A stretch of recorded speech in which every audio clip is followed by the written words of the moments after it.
Welcome to विद्यामेला channel. आज हम पढ़ेंगे व्याकरण का पाठ लिंग। आइए पहले लिंग की व्याख्या देखें। शब्द का वह रूप जो पुरुष जाति या स्त्री जाति का बोध कराए उसे लिंग कहते हैं।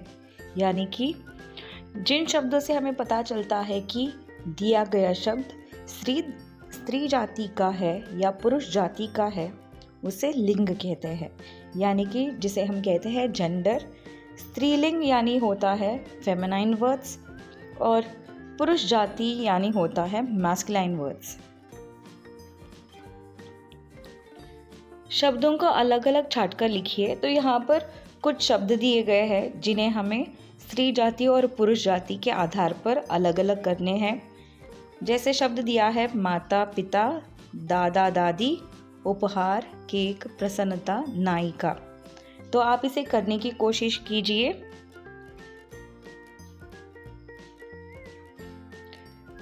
तो चलिए इसके उत्तर हम देखें कि आप कर पाए या नहीं।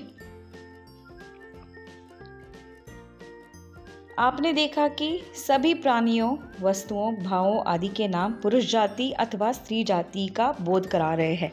जैसे माता स्त्री जाति का बोध कराता है, पिता पुरुष जाति का, दादी स्त्री जाति, दादा पुरुष जाति, प्रसन्नता स्त्री जाति, उपहार पुरुष जाति, नायिका स्त्री जाति, केक पुरुष जाति।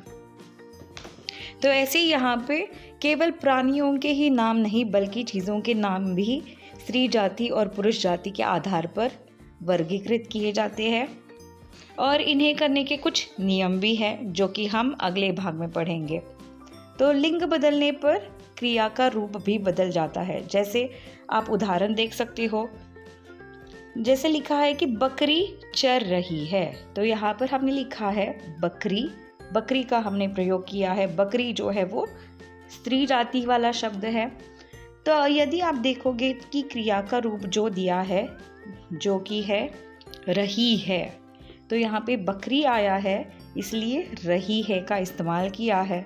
दूसरी तरफ अगर आप देखोगे तो बकरा लिखा है, तो बकरा घूम रहा है ना कि रही है। तो जहाँ पर हमने पुरुष जाति का प्रयोग किया है वहाँ पे रहा है का हमने इस्तेमाल किया है। तो यही है क्रिया का रूप, जो क्रिया का रूप स्त्री जाति और पुरुष जाति के आधार पर बदल जाता है। जैसे अगला उदाहरण, माँ कपड़े धो रही है, ना कि हमने यहाँ पे कहा कि माँ कपड़े धो रहा है। क्यों? क्योंकि यहाँ पर माँ जो शब्द है वो स्त्री जाति का है, तो इसीलिए क्रिया के रूप में हमने लिखा है माँ कपड़े धो रही है। जैसे अगर आगे देखोगे उदाहरण दिया है पिताजी, तो पिताजी शब्द जो है यहाँ पर क्या है, यहाँ पे ये पुरुष जाति का है, तो इसीलिए यहाँ पे लिखा गया है पिताजी चाय बना रहे हैं। तो यहाँ पर जो ये बना रहे हैं ये जो है क्रिया का रूप है, इसे हमने पुरुष जाति के आधार पर लिखा है। अगर हम देखें तो लिंग के दो भेद है जो कि है पुल्लिंग और स्त्रीलिंग। पुल्लिंग यानी होता है मैस्कुलाइन वर्ड्स और स्त्रीलिंग यानी होता है फेमिनाइन वर्ड्स। तो लिंग के भेद कितने हैं? लिंग के भेद दो है जो कि है पुल्लिंग और स्त्रीलिंग। तो हम देखेंगे पुल्लिंग की व्याख्या।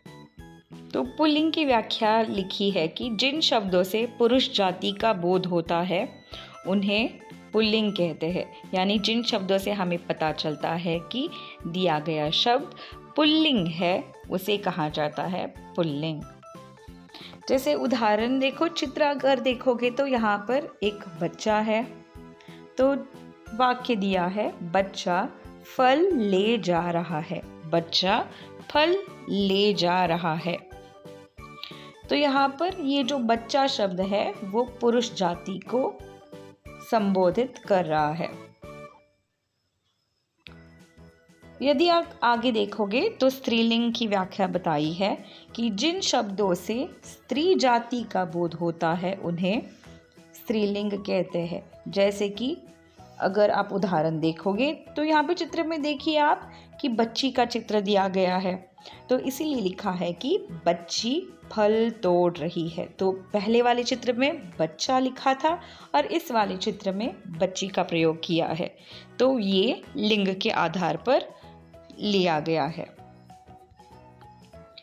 तो यहाँ पे कुछ शब्द दिए गए हैं जो कि पुल्लिंग और स्त्रीलिंग में लिखे गए हैं, उन्हें आपको बदलना है। जैसे कि देवर, सत्यवान, रूपवान, श्रीमती, ग्वालिन, मामा, ये 6 शब्द दिए गए हैं, इन्हें आपको बदलना है। तो आप बदलने की कोशिश कीजिए। जैसे बदला जाता है कि बच्चा, बच्ची, लड़का, लड़की, दादा, दादी, मामा, मामी, तो इसी तरह आपको ये बदलना है। आप कोशिश कीजिए बदलने की और इसके बाद हम इसके उत्तर देखेंगे।